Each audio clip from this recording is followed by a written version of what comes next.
মানে সহজ দিও নে ফেরবো হচ্ছে হতন দিয়ে বই না তা নাই বুধপাতি রাতে মার খেলে যাই মাইয়ে কিন্তু বারবার আনারা কইতে আসিল যে আমি যদি ওখানে যাই আর আমাকে মেরে ফেলবে ইয়ান কই লাইন কাটি দিয়ে আই তাড়াতাড়ি উঠি ফ্যান টেন দিয়ে লাগে যাই এনে দেই দে আর মাইয়ে বিষ্ণন মিজে। বর্তমান ঈদের সময়ে তথা এই পবিত্র জিলহজ মাসে আমার বাংলার আপামর মুসলমান গরু ছাগল কেনাকাটা অথবা কোরবানি দেওয়ার জন্য প্রস্তুতি নিচ্ছে। ঠিক এই সময়ে একটি বিষয় সবচেয়ে বেশি আলোচিত, সেটি হচ্ছে যৌতুক। যেই বিয়ের মাধ্যমে দুটি পরিবারের সম্পর্ক স্থাপন হয়, যেই বিয়ের মাধ্যমে রসুল আরবি সাল্লাল্লাহু আলাইহি ওয়াসাল্লামের সুন্নত বাস্তবায়ন হয়, কিন্তু আমাদের এই চট্টগ্রাম সহ বিভিন্ন অঞ্চলে এই বিয়েকে কেন্দ্র করে এমন কিছু অপসংস্কৃতি আছে, যেই অপসংস্কৃতিগুলোর কারণে প্রত্যেক মেয়ের মা বাবা মনে করে মেয়ে জন্ম দিয়ে তারা ভুল করেছেন। মেয়ে জন্ম নেওয়া আমাদের সমাজে যেন একটা পাপ হয়ে দাঁড়িয়েছে।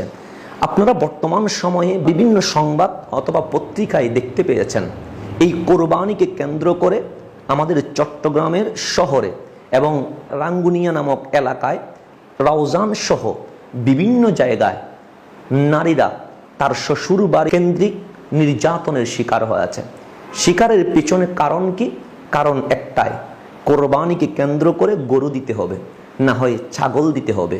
তো যেই পরিবার আরেকটি পরিবারের কাছে গরু অথবা ছাগল কোরবানি উপলক্ষে কামনা করে, আমি মনে করি তার চেয়ে বেহায়া, তার চেয়ে বেশরম, তার চেয়ে জলেম, তার চেয়ে বড় অত্যাচারী, তার চেয়ে বড় পাপী এই দুনিয়াতে আর কেউ হতে পারে না।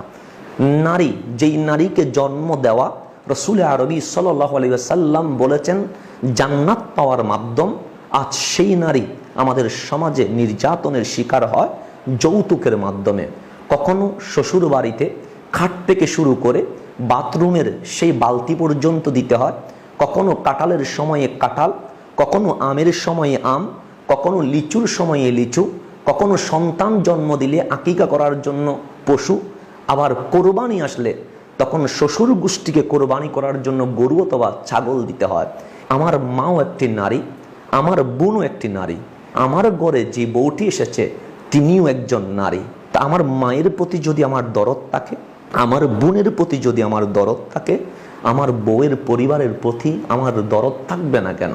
রসুল আরবি সাল্লাল্লাহু আলাইহি ওয়াসাল্লাম বলেছেন, যার গায়ে শক্তি আছে, বউ চালানোর মতো ক্ষমতা নাই, তার বিয়ে করা উচিত নয়। তার রোজা রেখে তার যৌন যে চাহিদা সেটাকে দমিয়ে নেওয়া উচিত।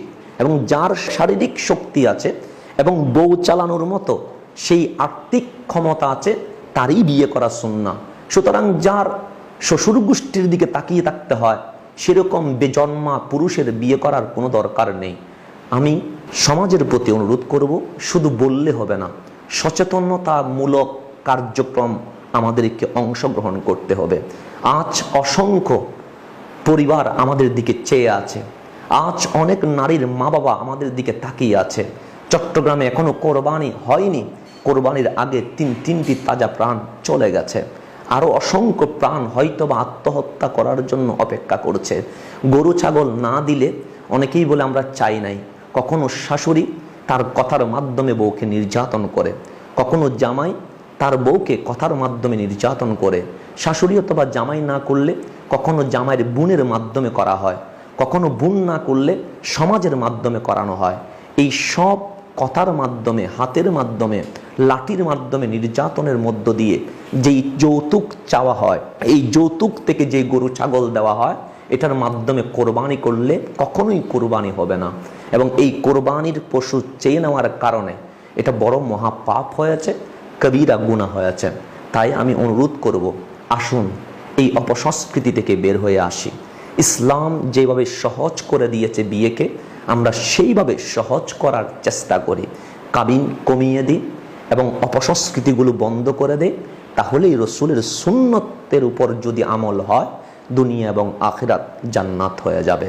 আমি কোটিপতি যারা আছে, সম্পদশালী যারা আছে, ওনাদের প্রতি অনুরোধ করব, বাংলাদেশে 100টা পরিবার তার মেয়ের শ্বশুর বাড়িতে যারা গরু ছাগল পাঠায়, তন্মধ্যে 100% শিওর করে বলা যায় 90-এর উপর তথা 95টা পরিবার যেই পশুটা পাঠায় তা হাসি মুখে পাঠায় না, মনে কষ্ট নিয়ে পাঠায়।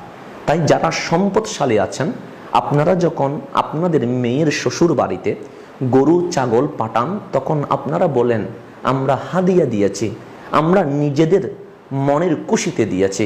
কিন্তু আপনার কারণে এই সমাজে গরিব মা বাবার উপরে অনেক চাপ চলে আসে। সমাজ তখন বাঁকা চোখে তাকায়, অমুকের পরিবার যদি দিতে পারে অমুক কেন দিবে না। তাই আমি কোটিপতিদের প্রতি বলবো, গরু ছাগল না দিয়ে আপনি জামাইকে গোপনে কোনো হেল্প করেন, কিন্তু গরু ছাগল দিয়ে গরিব মানুষের উপর আপনি চাপ সৃষ্টি করার অধিকার রাখতে পারেন না। আমাদের নারীরা সুন্দর থাকুক, সুস্থ থাকুক, ওনারা মানসিক চাপ মুক্ত থাকুক। ওই মেয়ের পেট থেকে যে সন্তান আসবে, এই সন্তান যেন আমাদের সূর্য সন্তান হয়। নারীকে যত মানসিক চাপ মুক্ত রাখা যায়, তত বেশি আমাদের সামনের প্রজন্ম আধুনিক হবে, স্মার্ট হবে, মাননশীল হবে এবং জ্ঞানী হবে। আমাদের সমাজে এরকম কালচার দেখা যায়। অথবা কারো মেয়ে যদি অত্যাচারের শিকার হয়, আমরাই সেইখান থেকে প্রতিবাদ করব। শুধু কথার মাধ্যমে নয়, আমরা কাজের মাধ্যমে এই অপসংস্কৃতিকে দাফন করার চেষ্টা করব।